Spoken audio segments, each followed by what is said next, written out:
Hello YouTube, welcome back. Doing another segment as promised in my previous videos. Anytime I have to do maintenance or an upgrade to the vehicle, I was going to record it to try to walk you through it. Right now I'm going to be replacing brakes and rotors. Doing brakes and rotors is fairly universal for vehicles. There's minor changes from one vehicle to the next. I'll try to cover and discuss them as I'm doing the work itself. Anyways, what we're going to start off with, make sure you have all of your tools and equipment that you need. I personally use a 4-way lug wrench because I don't have a air compressor or a air wrench to break the lugs loose. Also understand, anytime you're doing maintenance in the backyard and not in a shop, you run an inherent risk of danger of a jack failing or the car collapsing on top of you. We'll try to mitigate these circumstances by putting a couple of protective measures in place. One of which is, before you start working on your front brakes, make sure your vehicle is in park. Make sure that your emergency or parking brake is fully engaged to try to prevent it from rolling and thus tipping over the jack and causing the vehicle to fall on top of you. Anyways, the first step in doing all this is, when you start out, you have your lugs here, and they're always tightened very, very tight. So the first step is, you want to take your lug wrench or your air tool, attach it to the lugs themselves, and get them at least broken free while the tire is still on the ground. Because if you lift it first before you break them free, when you try to spin it, the whole wheel's just going to spin if it's a rear-wheel drive car. Your next step in doing this type of maintenance is locating your lift point. The location of the lift point on the 2010 Dodge Challenger is slightly behind the wheel, right before the gap at the door and the fender. There's a little gap in the plastic molding here on the side. When you reach up underneath it, you're going to feel a circular indentation there, which is part of the frame.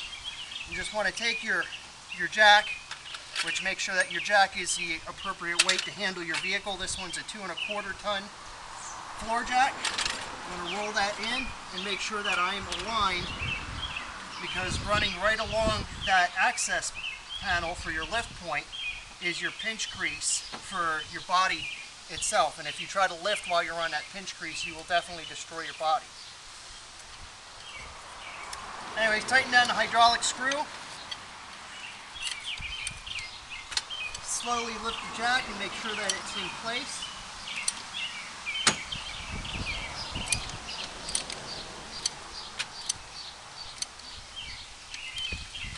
You want to reach up and feel the head and make sure it is neatly inside of that circular area. Then I'm going to jack the car up.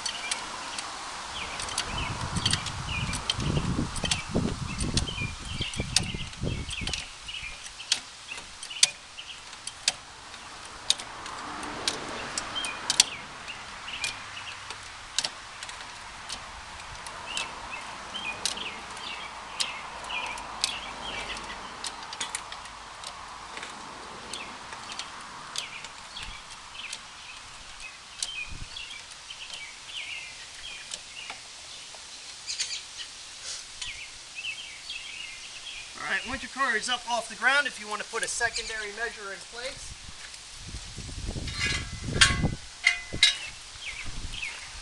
use a jack stand. I'm going to place it up underneath where the front axle is, or at least where the support beam is on the front end. Extend it all the way up. Should this jack fail, it'll at least fall and stop where your jack stand itself is.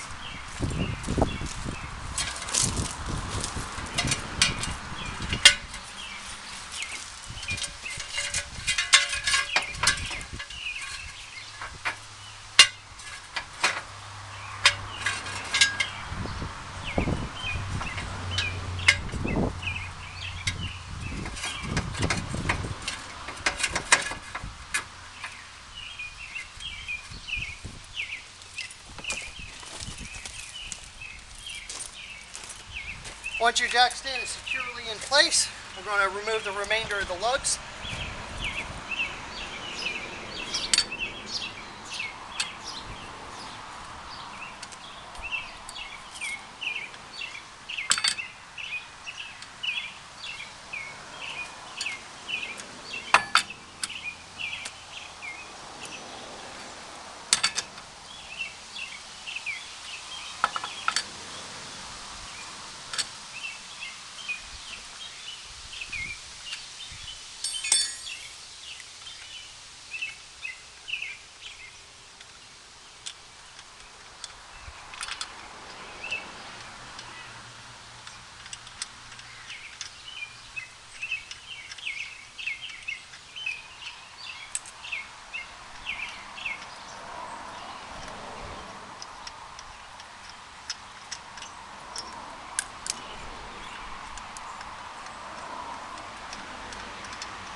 Once your lugs are off, I like to put them in the lid of my toolbox. That way I know exactly where they are. That way you don't have a no fudge moment like in the Christmas story, because the last thing you want is to lose one of the lugs and riding down the road with one of the studs exposed.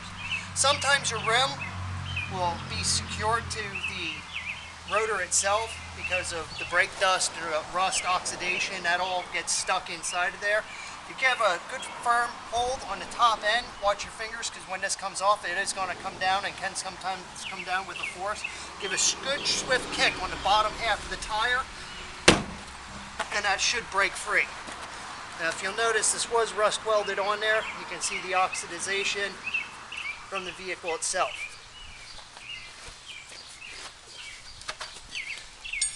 I like to set my tire down right where my work area is. That way I can sit on the tire as I work. Once we're in here, we're looking at the varied components. This is your rotor, this is your brake caliper. Inside of your brake caliper is the brakes itself. If you look at your brake caliper, on this particular, with the Brembo brakes, this uses what's called punch pin system. So there's 2 punch pins here and here. And I'll grab the camera so you can see a little closer what I'm talking about.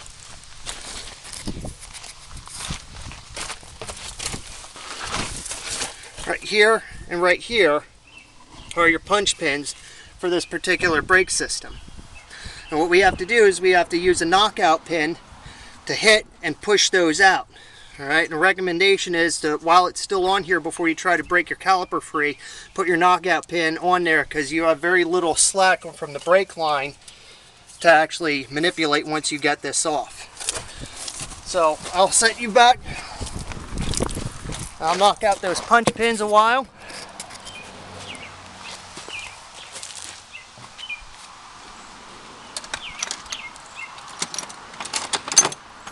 Now make sure that you're using a punch pin tool, because it'll make life a lot easier, because if you try to use any other tool, then it's just not going to work correctly. So you line up your punch pin with the tip.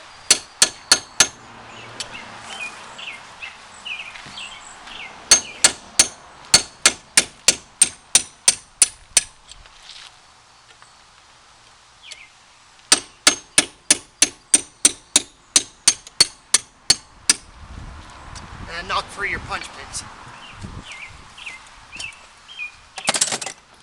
Most brake calipers are held on behind the rotor by the control arm by 2 bolts. The bolts of various sizes and changing diameter from vehicle to vehicle. This particular vehicle is held on by 2 21mm bolts. So I have my wrench, my 21mm socket. I want to make sure lefty-loosey. So what I do is I grab hold of the socket and I give it a twist, and I see which way it's holding when it twists. This one's holding on the right. I'm going to throw the switch so it's holding on the left. Now I know when I flip it around, because it's going to be facing the other way, that I'm actually rotating this in the correct direction. I'm going to put it onto my bolts and try to break them free. Now remember, you don't know how many years or how many thousands of miles built up of rust and heat, expansion and contraction on these bolts. So some of them could be quite difficult to break free.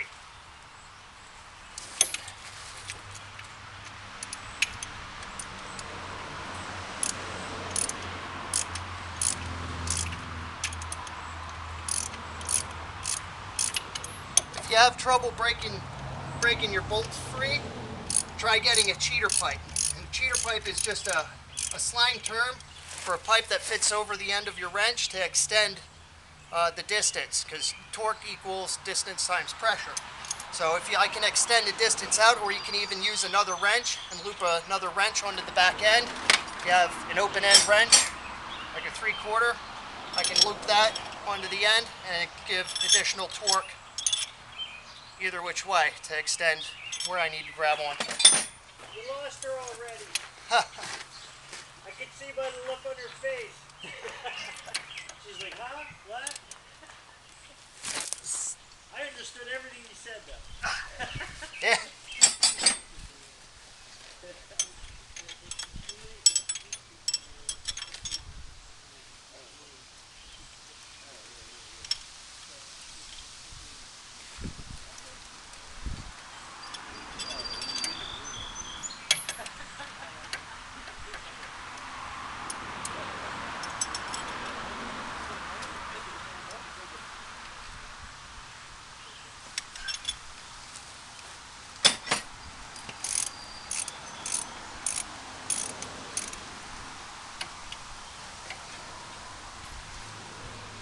Alright, once you have them loosened,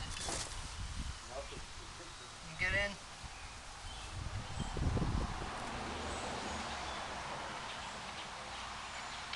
And just take them out with your fingers.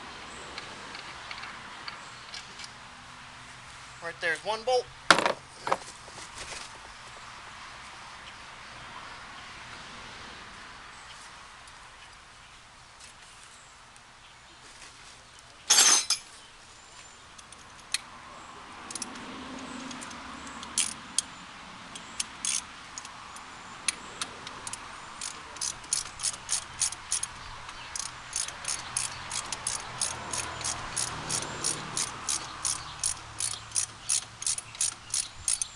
There's bolt number 2.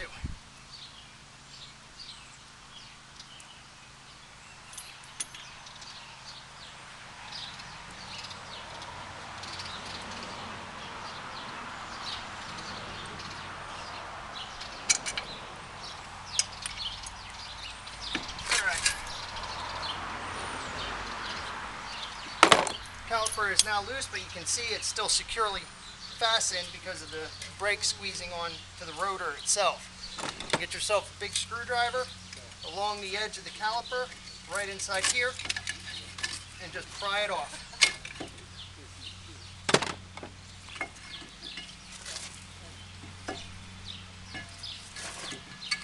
Now we have our caliper that's been set loose. We're going to continue to try to work these pins out. We want to get our hammer and punch.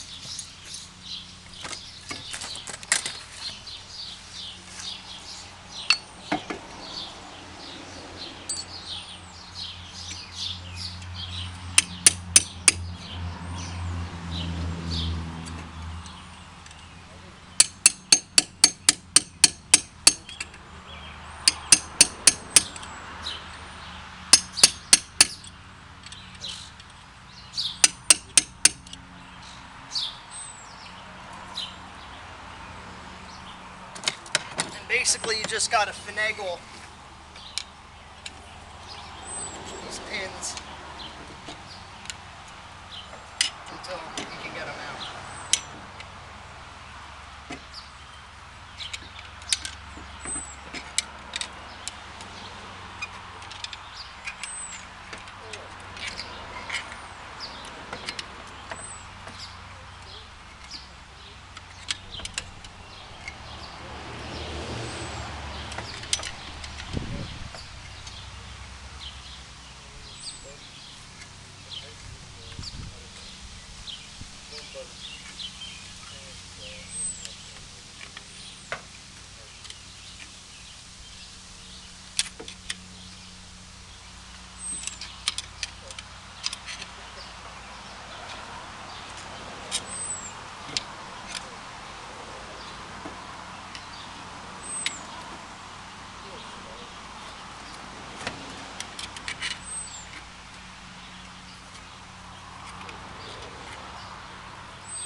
Get a set of pliers on them.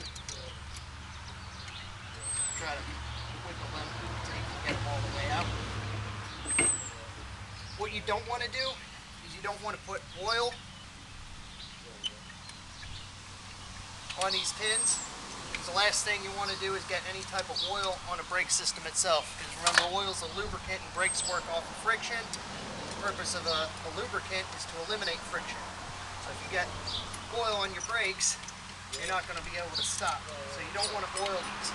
You can clean them off with brake and parts cleaner, or scrub them off with a Brillo pad to get some of the oxidation and some of the brake dust off so that they're easier to go back in. Now on the pin, you want to check on the roller stop on the back end. This is the part that keeps the pin from sliding out when it's actually engaged. Other vehicles don't have roller pins. They're just held in by simple clips on the back of the brake pad itself. You can just grab the pad and pull it right off using the clips, or by a metal clip on the top that just comes right off. Once you have your pins out, And set them down in a place where you can find them.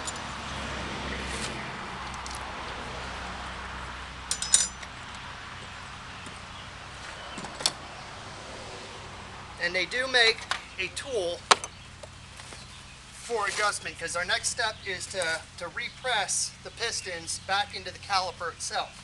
Now you can spend $50 to $100 on a brake caliper tool, and it probably still won't work as good as this right here.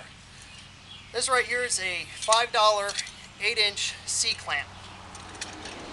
All you do is leaving your pads on the brake itself, on the caliper itself. You want to slide it into the center of the piston and just squeeze it down using the C-clamp until that piston detracts all the way back into the caliper itself and the pad is flush. Single piston calipers, you only have to do that on one side. Old Grand Cherokees use that method. For most of these modern sports cars, they use 4-piston. So you're going to have to do it on both sides, on the front side and on the rear side. Just get it in and get it torqued down. And if you see in here is where the 2 pistons are. What I'm doing is I'm pressing those pistons back into the caliper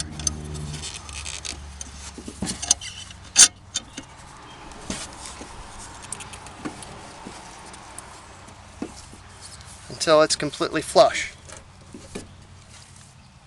Once it's flush, loosen up on your C-clamp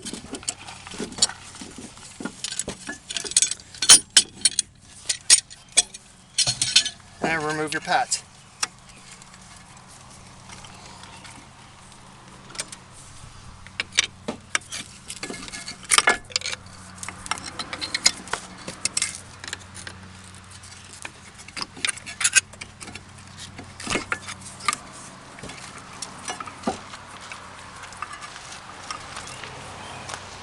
Okay, now that our pads are gone, I'm going to move this caliper towards the back.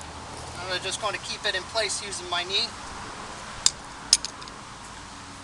I'm going to grab hold of my pliers. Now these little metal retention clips the factory puts on to keep the rotor flush up against the wheel hub itself.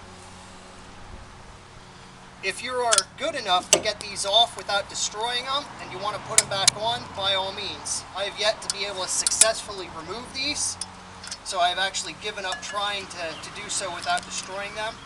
If you even bend them in the slightest bit, they're pretty much useless, because the last thing you want is them coming apart and getting inside of the threading of your studs and creating all kind of havoc, because then you strip your studs and it's more expensive to repair. So you can just tear them off, cut them off, use a pair of diagonals and clip them, however you want to get them off.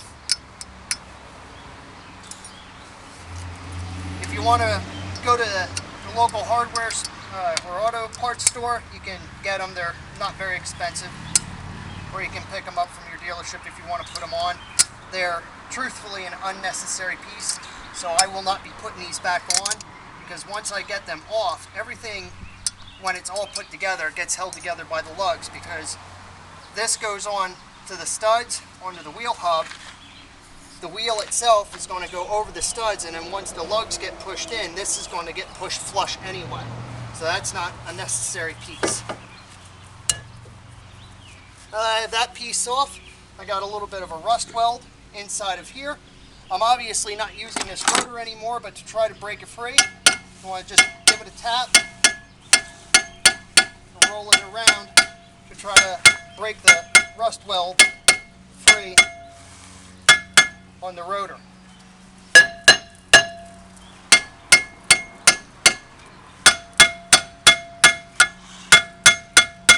Be careful not to strike the studs or damage the threading on the wheel itself.